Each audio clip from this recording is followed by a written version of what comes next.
It seems that everybody moving to Fort Lauderdale has Victoria Park as one of their top neighborhoods to explore. And if that's you and you're on the fence, you're going to want to stick around because I'm going to share 5 things that you need to consider if you're thinking of buying in this neighborhood. By the way, I'm Juan Yarusi, your South Florida realtor.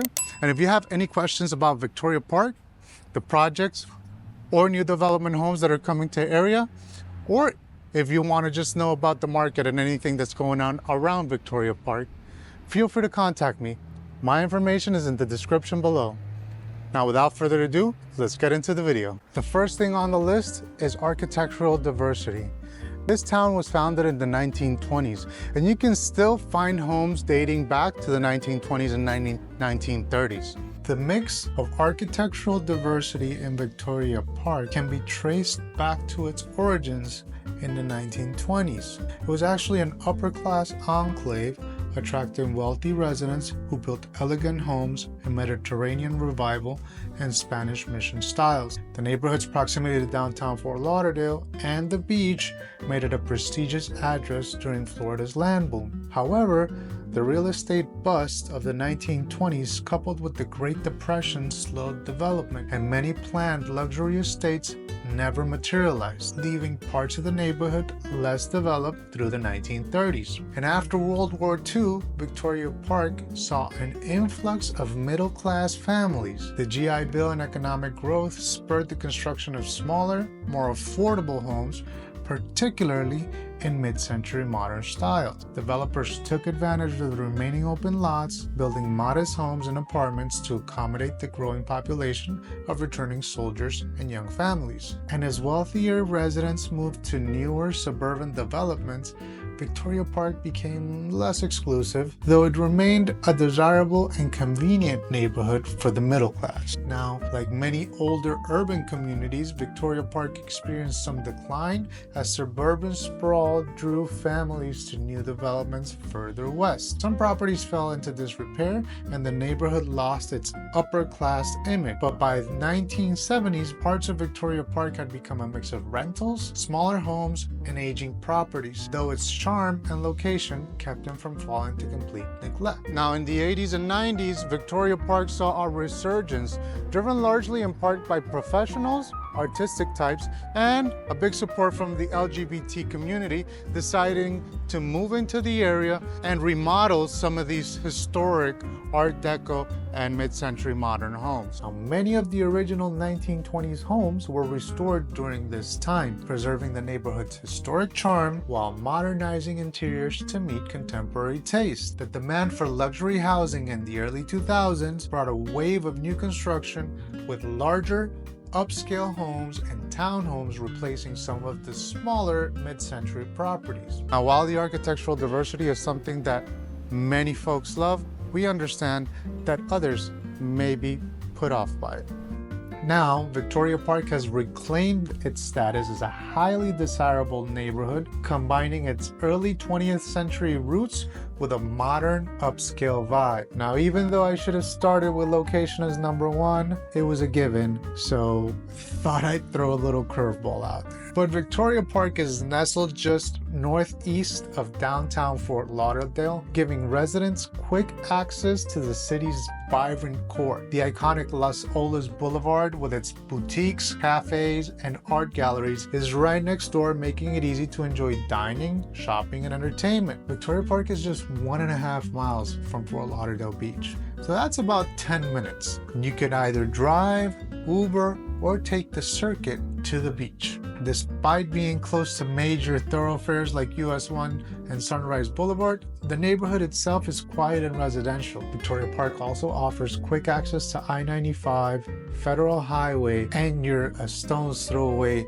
from Fort Lauderdale International Airport. The neighborhood boundaries are Sunrise Boulevard to the north, Federal Highway, also known as US 1, to the west, the Intracoastal Waterways to the east, and Broward Boulevard right on the southern edge. Victoria Park is just east of US 1 and Flagler Village, which is one of Fort Lauderdale's trendiest and fastest growing neighborhoods. Victoria Park residents can enjoy Flagler Village's eclectic mix of street art, coffee shops, and creative spaces without being immersed in the hustle and bustle. Flagler Village boasts a variety of trendy eateries, breweries, and rooftop bars, providing a perfect spot for a night out with just minutes from Victoria Park. From casual taco spots to upscale bistros, Flagler Village is a foodie's paradise that complements Victoria Park's more residential feel. The Brightline high-speed train station is located in Flagler Village, making travel to Miami, West Palm Beach, and Orlando quick and convenient. Victoria Park offers a quieter residential atmosphere, while Flagler Village provides a dynamic urban lifestyle just around the corner. You can spend your mornings enjoying the serene, tree-lined streets of Victoria Park and your evenings exploring Flagler Village's lively arts and dining scene. The ongoing development and popularity of Flagler Village are likely to positively impact Victoria Park's property values, making it an excellent long-term investment. Now, Holiday Park is perhaps one of the biggest draws to Victoria Park. Holiday Park is one of the largest parks in Fort Lauderdale. It borders Victoria Park and it offers tennis courts, running trails, soccer fields, basketball courts, baseball fields, pickleball, roller hockey, and the brand new ice hockey rink for the Florida Panthers training facility. Aside from Holiday Park, there is also a quaint little park that bears the name of the neighborhood, Victoria Park. Even though it's a smaller little park, you can definitely come out and enjoy the greenery and the scenic background because it actually sits on the water overlooking Las Olas Isles.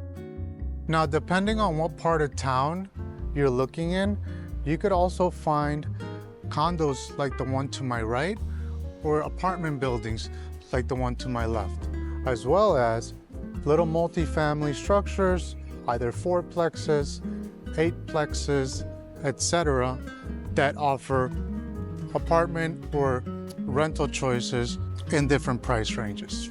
So what's important to remember about all of this diverse property type in Victoria Park is that you will find construction going on every so often. Now, the good thing is that there are height restrictions within the neighborhood, so you will not be seeing high-rises being built in the area. That's all reserved for areas north, west, and even south of you, but not in Victoria Park. So you can find yourself purchasing a home for $1 million or $2 million, and down the street you can have an old cottage, an apartment building, an old condo building, and honestly that's very much what you can expect here in South Florida.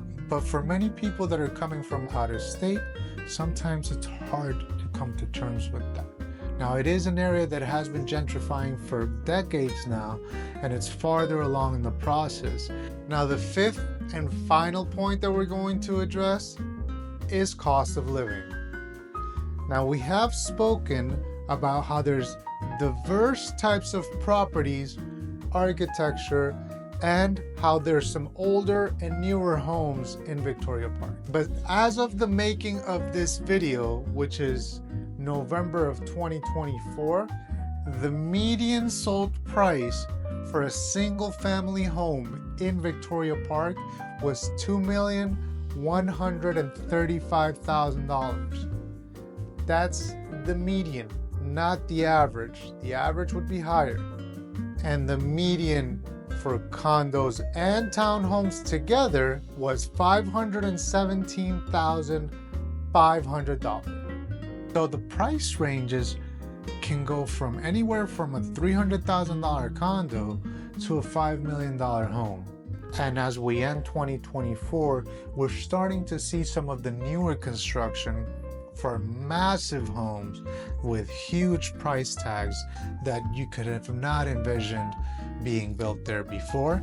But now there's definite appetite for this type of product in this part of town because of its proximity to not only downtown, Las Olas, the beach, the airport, but also because you have the Brightline station, which can connect you quickly to Aventura, Miami, Boca Raton, or West Palm Beach. Heck, you could even go to Orlando if you want to. So in short, Victoria Park is an amazing neighborhood. It has some truly breathtaking architecture, not only the modern stuff, but all of the historical Art Deco Mediterranean Revival homes that have been updated and look beautiful are simply spectacular. The location is phenomenal, central to everything. Of course, because you're in the middle of the city, you can navigate through traffic at times. That's just what it means to live in the city. Parks, recreation, outdoors, you have it there at your fingertip. You have plenty of green space. You can walk your dogs. You can go out and play some sports. The kids want to enjoy the park. That's a huge amenity for you to enjoy. There's a diverse type of property as well. So you can find yourself in a smaller apartment building, a multi-million-dollar home, some brand new townhomes. So it's an eclectic mix of property types, whether that's good or bad. It's up to you to decide. And finally, the cost of living. It's pretty wide in the range that you can essentially end up living and buying in the Victoria Park neighborhood. So I really hope that this video has provided some value to you. If you could smash the like button, I'd really appreciate it. It really motivates me to continue to bring you this type of information. You'll see that I never try to sway you one way or the other. I'd rather present the information and see if it's a good match for you. That's the whole point of this. See if this is a good neighborhood that matches with what you're looking for so that you can make an informed decision. And listen, if you have any more questions about the neighborhood or about surrounding areas, if you feel that there's some things that you like about this but others that you don't, please go ahead and reach out to me. My information is in the description below. And if you want to learn more about the South Florida market, go ahead and hit the subscribe button. I'll not only be doing neighborhood tours, but I'll also be doing property tours and market updates, so you can really keep a pulse on what's happening on the South Florida market overall. Once again, I thank you. Have a great day, and I'll see you next time.